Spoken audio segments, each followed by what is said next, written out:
اعوذ باللہ من الشیطان الرجیم بسم اللہ الرحمن الرحیم شهد الله أنه لا إله إلا هو والملائكة وأولو العلم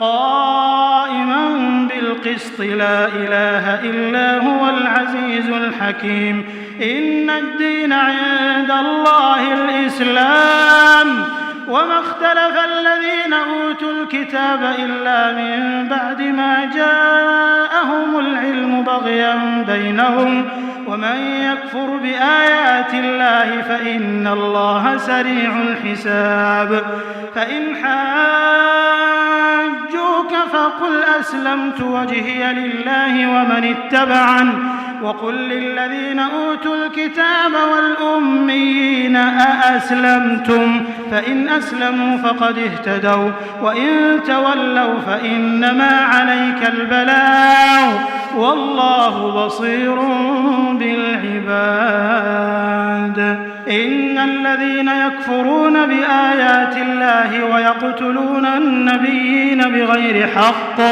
ويقتلون الذين يأمرون بالقسط من الناس فبشرهم بعذاب أليم أولئك الذين حبطت أعمالهم في الدنيا والآخرة وما لهم من ناصرين. صدق اللہ العظیم.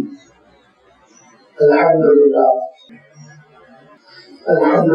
رب العالمین والصلاة والسلام على سید المرسلین وعلى آلہ واصحابہ اجمعین اما بعد. سورہ آل عمران کی یہ 5 آیتیں ہیں جن کے لیے آپ کے سامنے تلاوت کی گئی. آیت نمبر 18 سے سلسلہ شروع ہو کر آیت نمبر 22 پر ختم ہوا. ان آیتوں میں اللہ تعالیٰ نے عقیدے کی بہت ہی اہم بات ذکر فرما دی کہ یہ وضاحت آپ کی خدمت میں اور کھلا چکی ہے کہ آل عمران میں اللہ تعالیٰ نے زیادہ وضاحت فرمائی والضالین کی جن لوگوں نے دین کے راستے کو گم کر دیا، جو صراط مستقیم سے ہٹ گئے، گمراہ ہو گئے، راستے کا ان کو پتہ نہ چلا اور منزل پہنچ نہیں سکے. ان کو رہنمائی کی گئی تھی، صراط مستقیم بتایا گیا تھا، لیکن اس کو انہوں نے محفوظ نہیں رکھا اور اس کی جو کھلی ہوئی واضح اور بڑی مثال ہے وہ عیسائی دنیا کہ حضرت عیسیٰ علیہ السلام کو تسلیم نے ان کو صراط مستقیم پر نامزد کیا تھا، راہ حق بتا دی تھی، لیکن انہوں نے اس راستے کو گم کر دیا. بہت جلد وہ اس راستے سے ہٹ گئے، بھلا کیا فراموش کر دیا کہ حضرت عیسیٰ علیہ السلام کی تعلیمات کیا تھی. توحید کی تعلیمات، عبادت کی تعلیمات، اللہ تعالیٰ کے دین پر عمل کرنے کی تعلیمات، یہ سب کو فراموش کر کر انہوں نے اپنے عقیدے سے، اپنے جی سے ایک عقیدہ کر لیا، گمراہ ہو کر رہ گئے. لہذا بڑی تفصیل آنے دی ہے. اللہ تعالیٰ نے حضرت عیسیٰ علیہ السلام کی والدہ محترمہ حضرت بی بی مریم اور حضرت بی بی مریم کی والدہ محترمہ حضرت حنا اور حضرت بی بی مریم کے والد حضرت عمران، ان سب کا تذکرہ کرتے ہوئے عیسائیت کے عقیدے کی تبلیغ فرما دی کہ حضرت عیسیٰ علیہ السلام خدائی میں شریک نہیں، وہ اللہ کے بندے ہیں، وہ اللہ کے رسول ہے. پورا تاریخ اور تفصیل کے ساتھ اس امت کو اللہ تعالیٰ نے بدلتے فرمایا. اس امت کو اللہ تعالیٰ نے بیدار فرما دیا، ہوشیار کر دیا کہ اس غلطی کو تم نہ اپنانا، اس روش کو تم نہ چلنا. لہٰذا یہ پوری حقیقت آپ دیکھیں گے یہ پوری وضاحت آپ دیکھیں گے سورہ آل عمران میں آئے گی کہ کیسے اللہ کے رسول صلی اللہ علیہ وسلم کے راستے پر چلنا ہے اور کیسے برائی سے بچنا ہے۔ سب سے پہلی چیز تو یہ ہے کہ عقیدہ توحید، اللہ تعالیٰ کی ذات، اس کی صفات اور اس کی عبادت میں کسی کو شریک نہ کرنا، نہ شرک فی صفات ہو، نہ شرک فی ذات ہو، نہ شرک فی عبادت ہو، تینوں طرح کے شرک کی نفی۔ آپ جانتے ہیں کہ عیسائی دنیا نے تو اللہ تعالیٰ کی ذات میں ہی شریک کر دیا۔ حضرت عیسیٰ علیہ السلام کو بیٹا قرار دے کر تین خداؤں میں سے خدا قرار دیا، اور تفصیل آتی رہے گی۔ لہذا اللہ تعالیٰ نے اسی توحید کا تذکرہ فرمایا۔ آغاز میں جو ایک انٹروڈکشن چل رہا ہے ابھی تقریباً 48 آیتوں کی یہ تمہید ہوگی، جس میں 2 حصے گزر چکے ہیں، اور ان دونوں حصوں میں شروع میں بھی اللہ تعالیٰ نے توحید کا تذکرہ فرمایا، اور پھر بیچ میں اللہ تعالیٰ نے ذکر فرمایا کہ اللہ تعالیٰ کے دین سے ہٹانے کے لیے جو سازشیں ہوتی ہیں اس میں انسان کے خواہشات نفس کو استعمال کیا جاتا ہے۔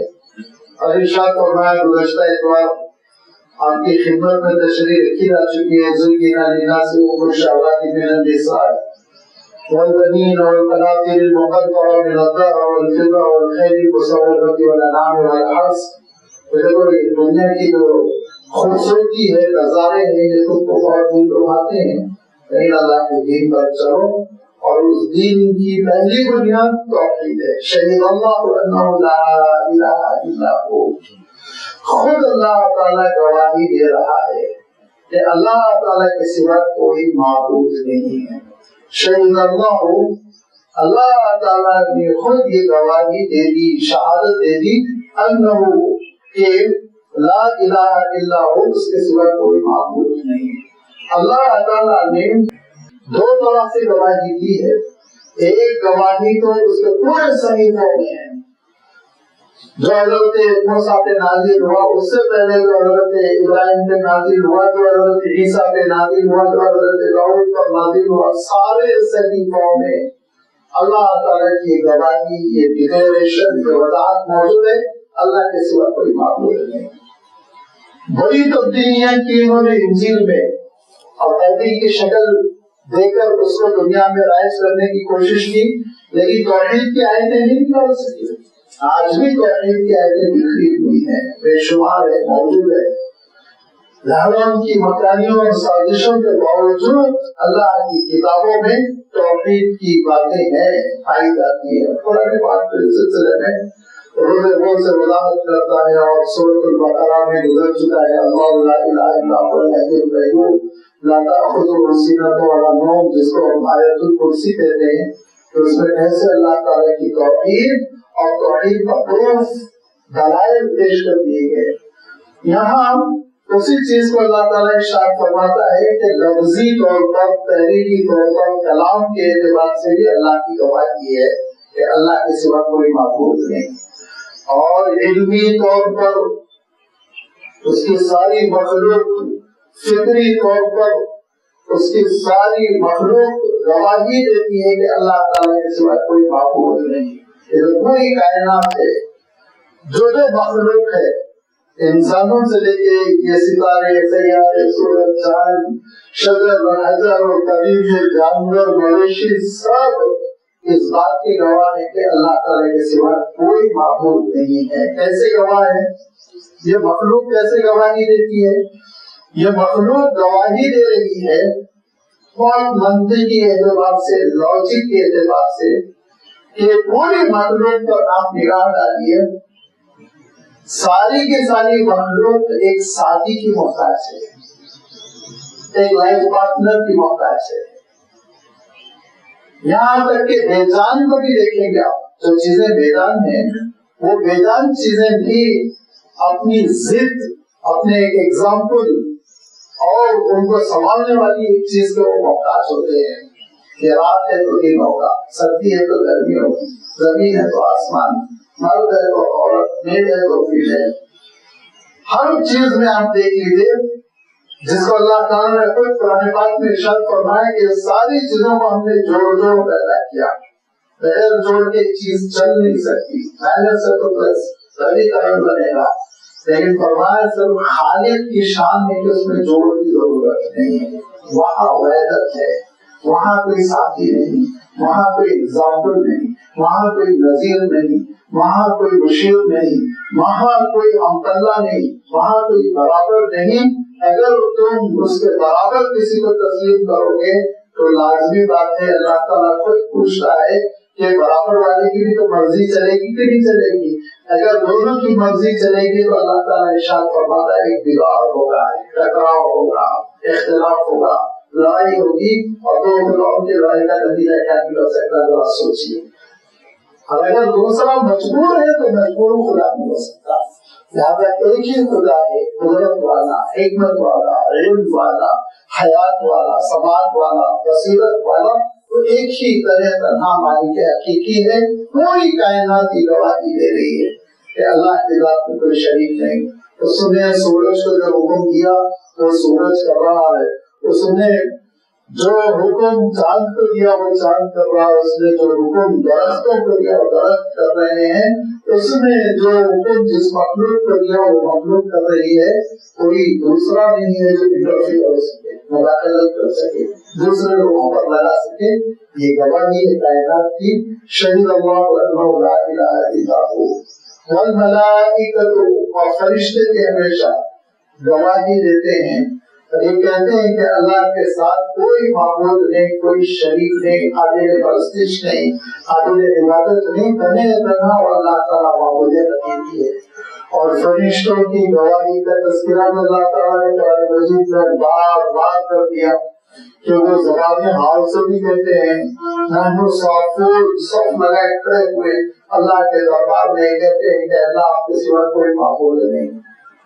اور پھر اس کے ساتھ ساتھ اللہ تعالیٰ نے ایک تیسری گواہی بھی رکھی، شہید اللہ انہ لا الہ الا ہو والملائکۃ واولو العلم بھی، اور اہل علم بھی گواہی دیتے ہیں، جن کے پاس علم ہے وہ گواہی دیتے ہیں کہ اللہ تعالیٰ کے سوا کوئی معبود نہیں۔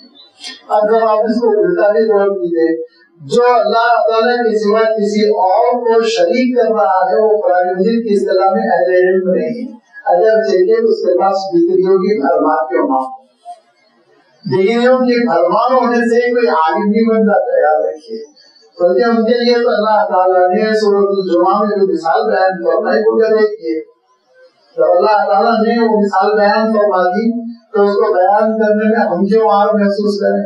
ارشاد فرمایا مثل الذین حملوا التوراۃ والانجیل ثم لم یحملوها کمثل الحمار یحمل اسفارا، اگر گدھے کے اوپر تم کتابوں کا بوجھ لاتے تو آپ اس کو علامہ گدھا کہیں گے، گدھا رہتا۔ تو کسی کے اگر سر پر کتابوں کا ڈگریوں کا بوجھ ہے تو ٹھیک ہے، اسٹوریج تو ہے، معلومات کا، عالم نہیں ہو قرآن مجید کی اصطلاح میں۔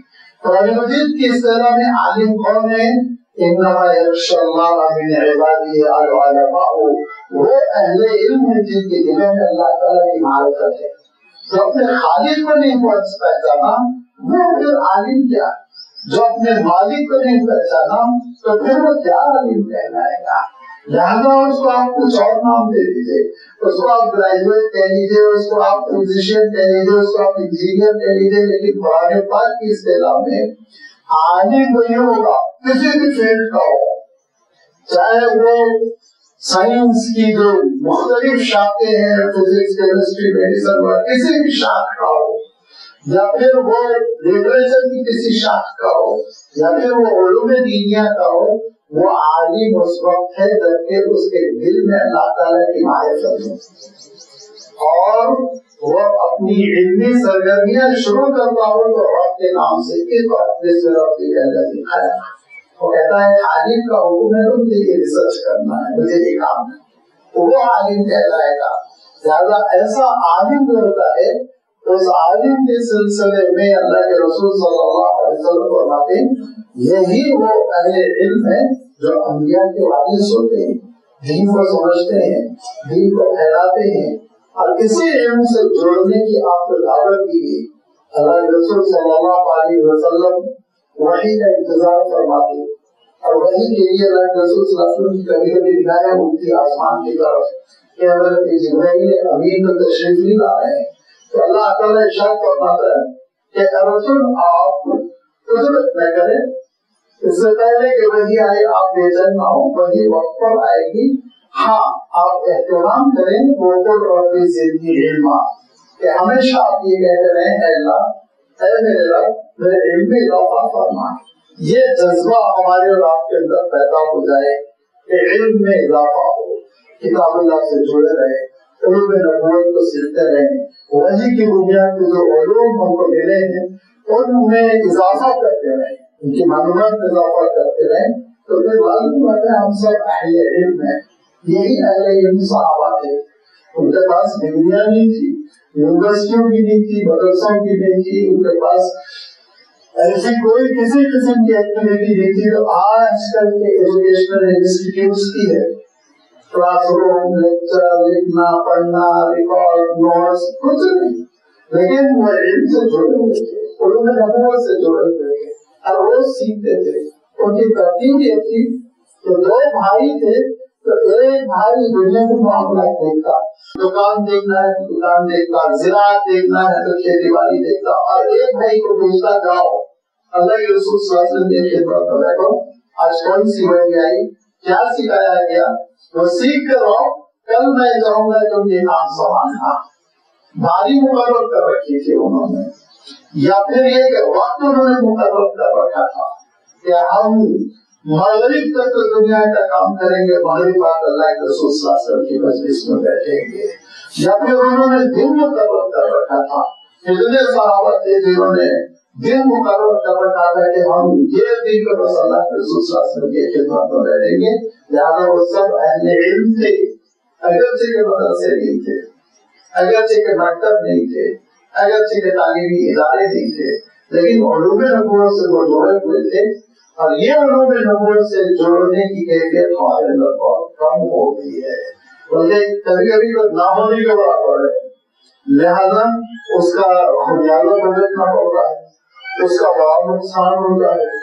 بسا اوقات یہ دیکھنے میں آیا، یہ حیدرآباد کا تجربہ ہے، آپ کے شہر کا تجربہ ہے کہ اچھے خاصے دیندار تھے، نمازی تھے، تجربہ متشرع تھے، شریعت پر عمل کرتے تھے، لیکن کسی گمراہ نے ان کو 3-4 لیکچر کیا پلائے، معلوم یہ ہوا کہ وہ دوسری نبوت کی طرف چلے گئے، منکر رسالت ہو رہے ہیں اور ختم نبوت کے منکر ہو رہے ہیں، اور اس کے نام نہیں لینا چاہتا ہوں، گمراہوں کے ان گمراہوں کے حلقے میں جا رہے ہیں، اور جب ان کی حیات ہم دیکھ رہے ہیں، ان کی کیفیت دیکھ رہے ہیں تو حیرت ہو جاتی ہے، اچھا ایسا کیوں علم سے نہیں جڑے ہوئے ہیں، علم جو شعور پیدا کرتا ہے، علم جو معلومات پیدا کرتا ہے، علم جو انسان کے اندر پرکھنے کی صلاحیت پیدا کرتا ہے، سچائی کیا ہے، جھوٹ کیا ہے، غلط کیا ہے، وہ سمجھنے کی جو صلاحیت پیدا کرتا ہے وہ کم ہو جاتی ہے۔ لہذا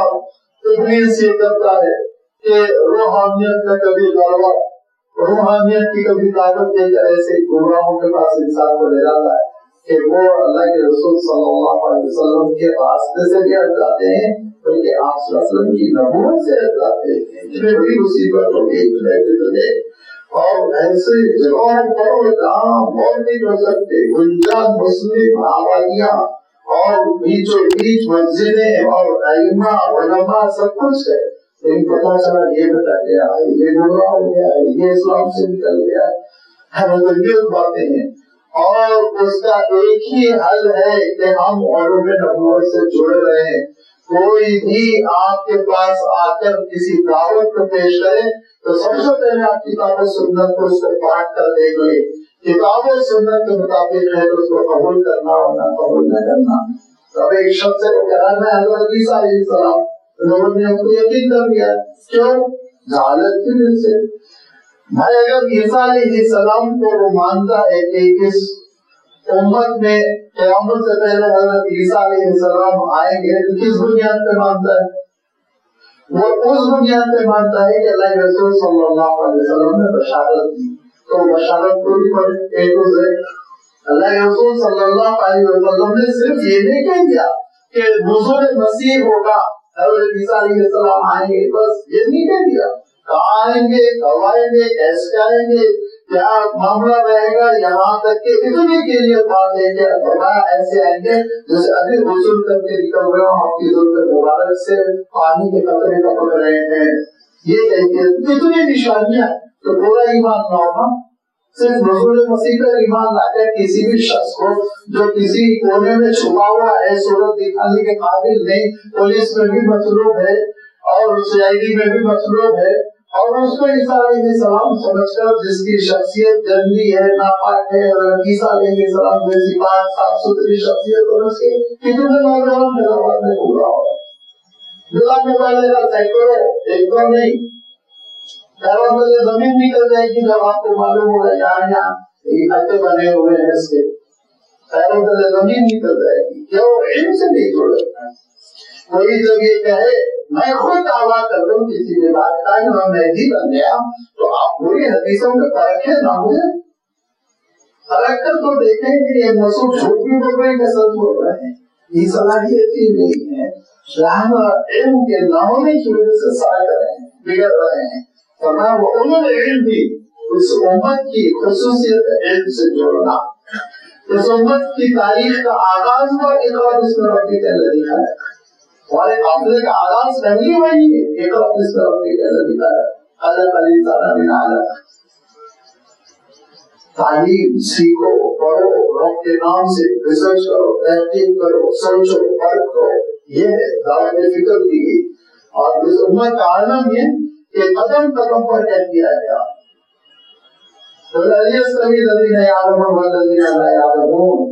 جو جانتا ہے وہ کبھی بھی نہ جاننے والی کی طرح نہ ہو سکتا، نہ جاننے والا وہ نادان ہوتا ہے، سیدھا سادہ بولنے والا ہوتا ہے، جاننے والا سمجھدار ہوتا ہے، اس کو گمراہی کے چکر میں نہیں لایا جا سکتا۔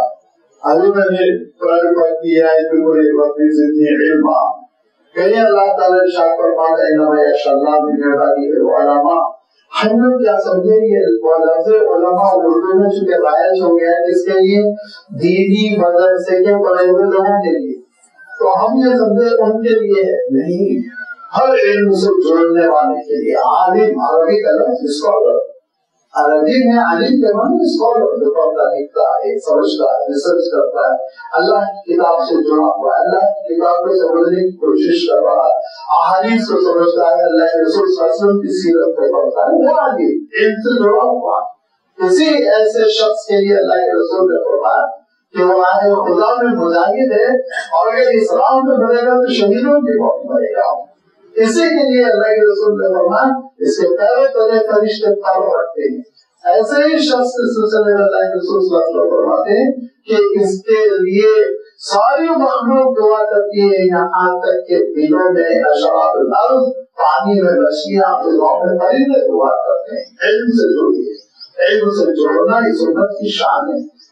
کتابوں کے ذریعے سے جوڑیے، تعلیم کے حلقوں کے ذریعے سے جوڑیے، مطالعے کے ذریعے سے جوڑیے، اہل علم کو پکڑنے کے، ان سے سیکھیے، سیکھنے کے جتنے سورسز ہوتے ہیں ہم میں سے کسی کو بھی اپنا لیں تو یہ علم سے وابستگی ہے۔ جب علم سے وابستگی ہوگی تو توحید کی دلیلیں سمجھ میں آئیں گی، اللہ تعالیٰ کی معرفت دل میں پیدا ہوگی، اللہ تعالیٰ کی محبت دل میں پیدا ہوگی، اور پھر فرمایا کہ بندہ اس بات کی گواہی دے گا شہید اللہ انہ لا الہ الا ہو والملائکۃ واولو العلم قائما بالقسط، کہ اللہ تعالیٰ انصاف پر قائم ہے، عدل پر قائم ہے، قائما بالقسط۔ قسط کے معنی ہوتے ہیں جسٹس، انصاف، حقدار کو حق دینا۔ اللہ تعالیٰ کے پاس نا انصافی نہیں ہے، اور نہ صرف یہ کہ اللہ تعالیٰ نے اپنے لیے نا انصافی پسند نہیں کی، بلکہ اللہ تعالیٰ نے بار بار قرآن مجید میں بندوں کو بھی تاکید کی نا انصافی نہ کرنا، نا انصافی نہ کرنا۔ تمہارے خلاف مسئلہ کر رہا ہو، رشتہ داروں کے خلاف مسئلہ کر رہا ہو، آبا و اجداد کے خلاف جا رہا ہو، انصاف پر رہنا۔ اللہ تعالیٰ ارشاد فرماتا ہے لا یجرمنکم شنآن قوم الا تعدیلوا اعدلوا، دیکھو کسی قوم کی دشمنی بھی تم کو انصاف کی وجہ سے نہ انصاف کرتے رہے، حقدار کو حق دیتے رہنا، اگر مزدور ہے اس کی جو اجرت ہے وہ دیتے رہنا، اگر بڑے ہیں ان کو جو ادب کا حق دینا ہے وہ دیتے رہنا، اگر دو لڑے ہوئے تمہارے پاس ہے تو ان کے درمیان جو انصاف کرنا ہے وہ کرنا، برابری کرنا، گھر میں بچوں کے ساتھ برابری کرنا، ہر جگہ اللہ تعالیٰ ارشاد فرماتا ہے کہ یہ انصاف یہ ایک ایسا وصف ہے کہ اسی کی وجہ سے کائنات قائم ہے. اس میں اگر کمی ہو جائے نا تو آپ کی پوری یونیورس لاسٹ ہو جائے گی، ٹکڑے ٹکڑے ہو جائے گی. ارشاد فرمایا اللہ تعالیٰ ارشاد فرماتا ہے کہ یہ پوری کائنات جو ہے نا یہ دراصل ایک بیلنس پر کام ہے. دیکھیے بیلنس پر سب کو اپنا حق پہ رہا، اس میں اگر کسی قسم کی توازن جس کو ہم اردو میں بولتے ہیں وہ اس بیلنس کے ہونے کی کیفیت میں گریجویشنل فورس میں کیسے قسم کا ڈسٹرب ہو جائے، کمی ہو جائے، سب ختم برباد.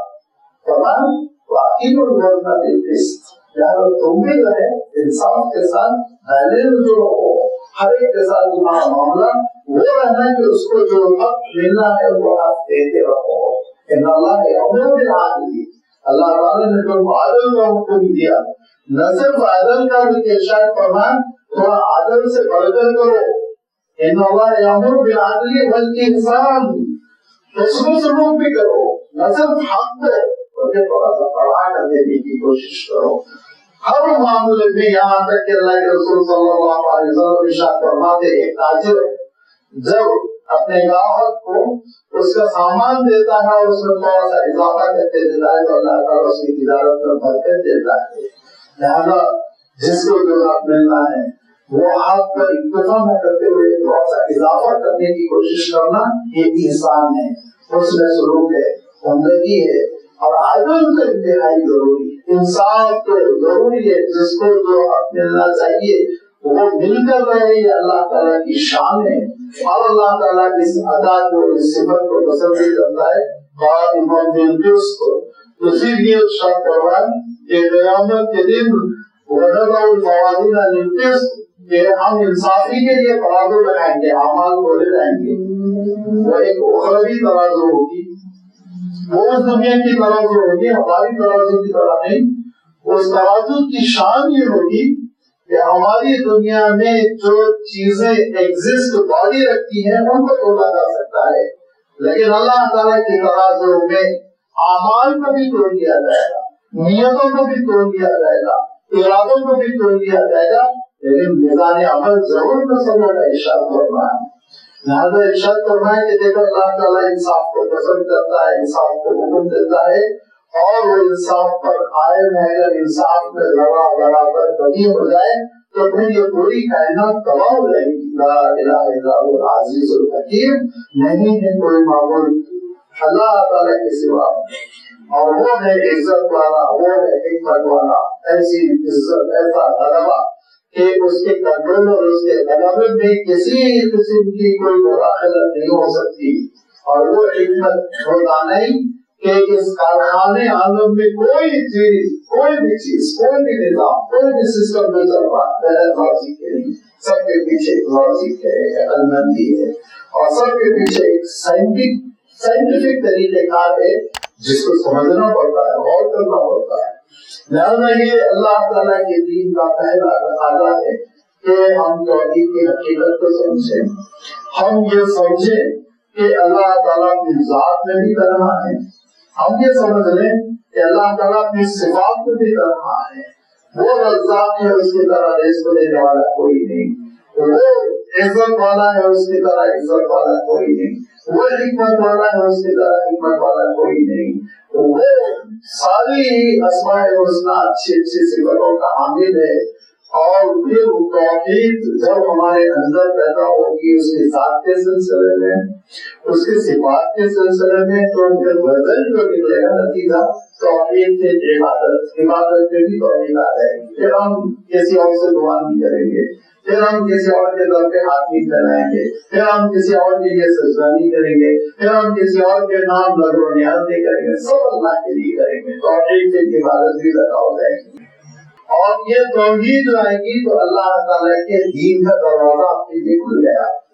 اب آپ اللہ تعالیٰ کے دین کی جو بلڈنگ ہے، مثال دے رہا ہوں میں، اس بلڈنگ میں داخل ہو گئے. اب آپ محفوظ ہے اور اس کے بعد سے پھر اللہ تعالیٰ ارشاد فرماتا ہے جب تم اس چار دیواری میں آ جاؤ گے تو انشاءاللہ ابلیس زیادہ تم کو پریشان نہیں کر سکے گا. تو توحید آ جائے گی تو خود بخود عبادت آ جائے گی, اطاعت آ جائے گی, فرمانبرداری آ جائے گی, قیامت کا احساس آ جائے گا. یہ اللہ تعالیٰ کا دین, یہی دین مقبول ہے. ان الدین عند اللہ الاسلام, دین تو بس محض اسلام ہے اللہ تعالیٰ کے پاس دونوں معنوں میں. ایک تو اسلام جو ہمارے دین کا نام ہے, مذہب کا نام ہے. الحمدللہ ہمارے اپنے مذہب کا نام نہ محمدن ہے, نہ مکی والے, نہ مدنی والے. ہمارے مذہب کا جو قانونی قرآنی نام ہے وہ اسلام. وَسَمَّاكُمُ الْمُسْلِمِينَ مِنْ قَبْلُ وَفِي هَذَا. اللہ تعالیٰ نے تم کو مسلم کہا, آدم کو بھی مسلم کہا, ابراہیم کو بھی مسلم کہا, سارے نبی مسلم, ہم بھی مسلم. الحمدللہ. نہ یہ علاقے کی بنیاد پر ہے, نہ یہ نسل کی بنیاد پر ہے. یہودیت کا نام ہے, یہوذا کے نام پہ کوئی نسل تھی, اور عیسائیت وہ نصارہ جو نصرانی ایک علاقے کے نام سے پہلے. تو یہ مختلف ناموں سے یہ جو دین پھیلتا ہے, علاقوں کے نام سے, شخصیتوں کے نام سے, اس کے مقابلے میں اللہ تعالیٰ نے اس دین کا نام رکھا اسلام. لہذا ان الدین عند اللہ اسلام کے معنی کیا ہے؟ اسلام کے معنی اتنے حسین ہے, اتنے خوبصورت ہے. سین لام میم بول ہے, اور اسلم جب ہوتا ہے اس کو باب افعال کہتے ہیں عربی میں. اس کے معنی ہوتے ہیں کہ یہ سین لام میم کا جو مفہوم ہے اس کو قبول کر لینا, ایکسپٹ کر لینا, اختیار کر لینا. تو ہم سلامتی کو قبول کرنے والے, امن کو قبول کرنے والے, اطاعت کو قبول کرنے والے, اللہ کے آگے سرنڈر ہو جانے کی صفت کو قبول کرنے والے, یہ سارا مفہوم ہو جاتا ہے مسلم کا.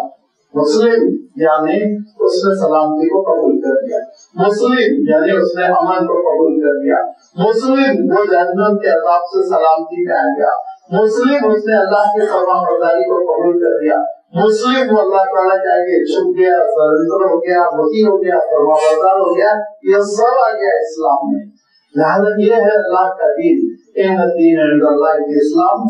اسی اسلام پہ اللہ تعالیٰ نے حضرت آدم کو بھیجا تھا, اسی اسلام کی دعوت حضرت ابراہیم علیہ السلام نے دی تھی, اسی اسلام کو حضرت ابراہیم علیہ السلام بھر دیے تھے.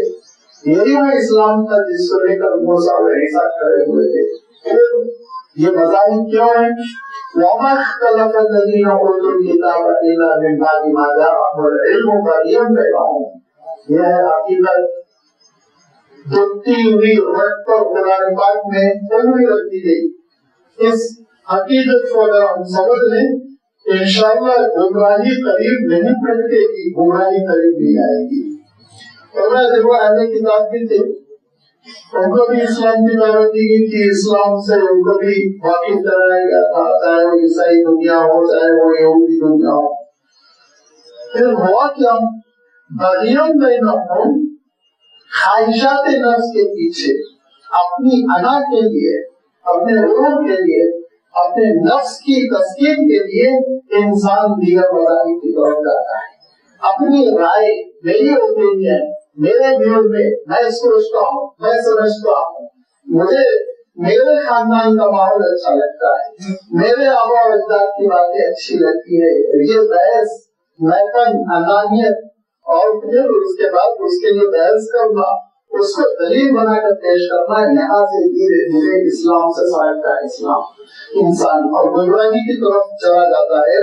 لہذا یاد رکھیے دین جو ہے وہ اللہ تعالیٰ کی کتاب کا نام ہے, دین جو ہے اللہ کے رسول صلی اللہ علیہ وسلم کے ارشادات کا نام ہے. اس کے سامنے میری رائے کی کوئی حیثیت نہیں, میری پسند کی کوئی حیثیت نہیں. کپڑے پہننے میں اپنی پسند کرو, تم کھانوں میں اپنی پسند سے کھا لو. انتم اعلم بامور دنیاکم, تمہارے دنیا کے معاملات میں تم فیصلے کرو. لیکن جب دین کا معاملہ آیا تو یہ رسم میرے خاندان کی ہے, یہ رواج میرے قبیلے کی ہے, یہ مجھے اچھا لگتا ہے, یہ میری رائے میں یہ سمجھ میں آتا ہے, اس کی کوئی حیثیت نہیں. اگر رائے کے اوپر دین کو بننا ہوگا, اوپینین سے اپنے اپنی رائے پر دین کو بننا ہوگا, اپنے خیالات پر, تو حضرت علی رضی اللہ تعالیٰ عنہ فرماتے پھر میں جو خفین چمڑے کے جو موزے ہوتے ہیں نا، خفین اس کو کہتے ہیں عربی میں. تو میں خفین کے اوپر مسا نہیں کرتا، نیچے کرتا.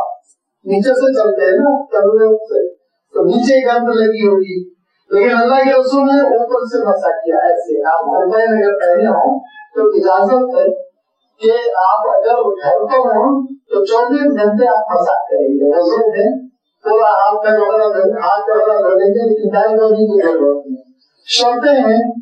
شرط یہ ہے کہ آپ باوضو خفین پہنے ہوئے ہیں.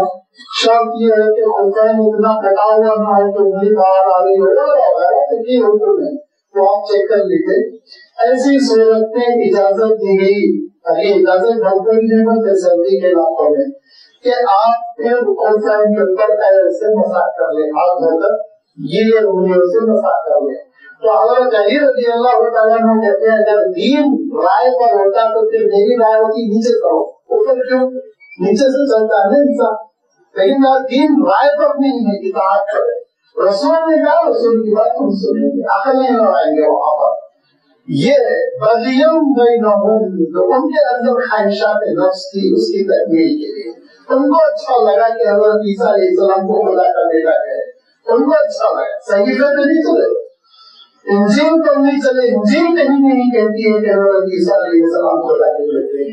اگر موجودہ بائبل میں یہ لفظ آ گیا ہے وہ خدا کا بیٹا، تو یاد رکھیے موجودہ بائبل میں یہ بھی ہے کہ سارے عیسائی خدا کے، سارے انسان خدا کے بیٹے.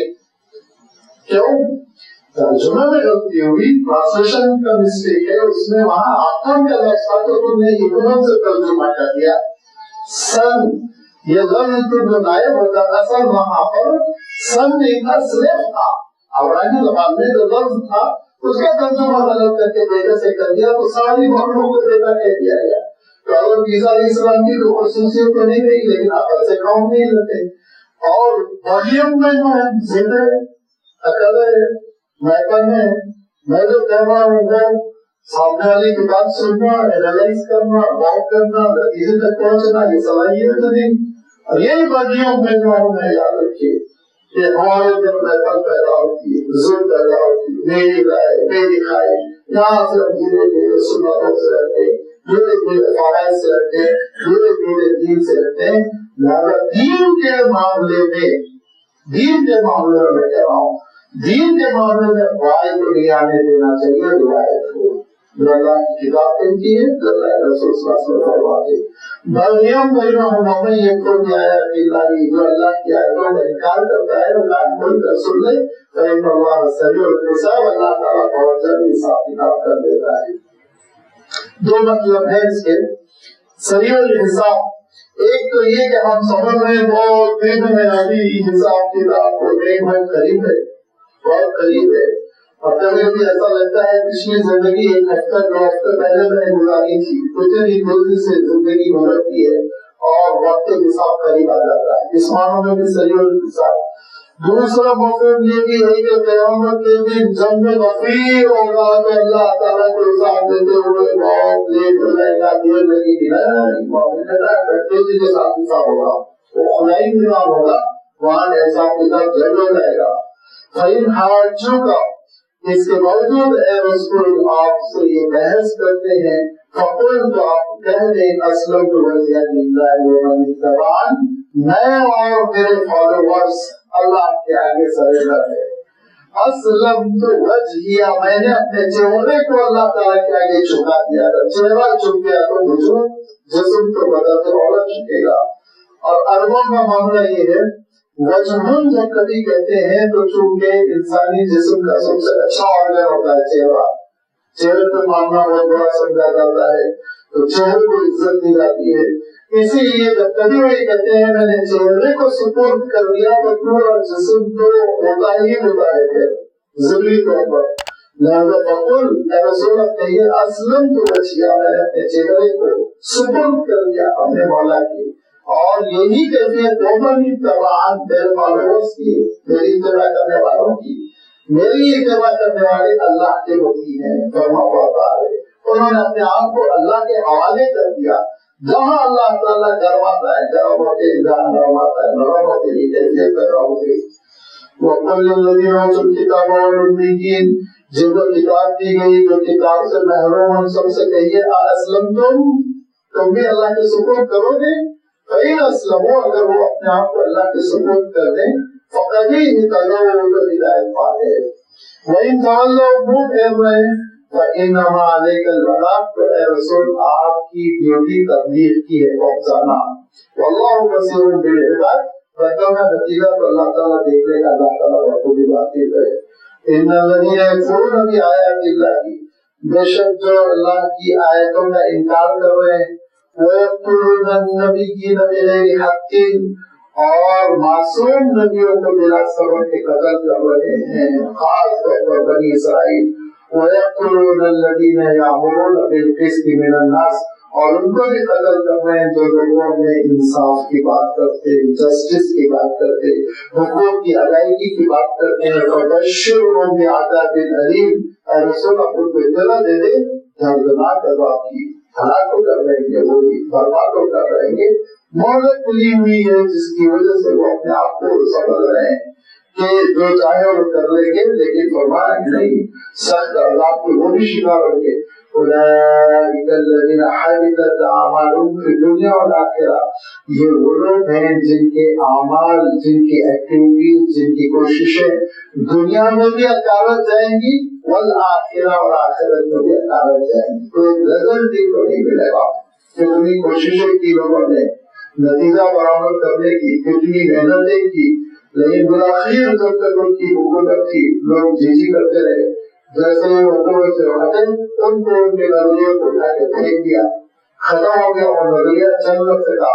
تاریخ میں اس کی بہت سی مثالیں ہیں، اور پچھلے زمانے میں کیپٹلزم کا نظام ہے کہ کتنے ظلم کو زیادتی سے اس کو رائج کرنے کی کوشش کی گئی تھی، لیکن انسانیت نے اس کو ٹھکرا دیا، اور اکابر سے ان کی کوششیں، لٹریچر، دولت، حکومت سب لگی ہوئی تھی اس کی نشر و اشاعت کے لیے، کوئی چیز باقی نہیں رہ گئی۔ فرمایا دنیا میں بھی اکارت اور آخرت میں بھی کوئی رزلٹ ملنے والا نہیں۔ نتیجہ رزلٹ کامیابی آخرت میں، بس دین میں، اللہ کی اطاعت میں۔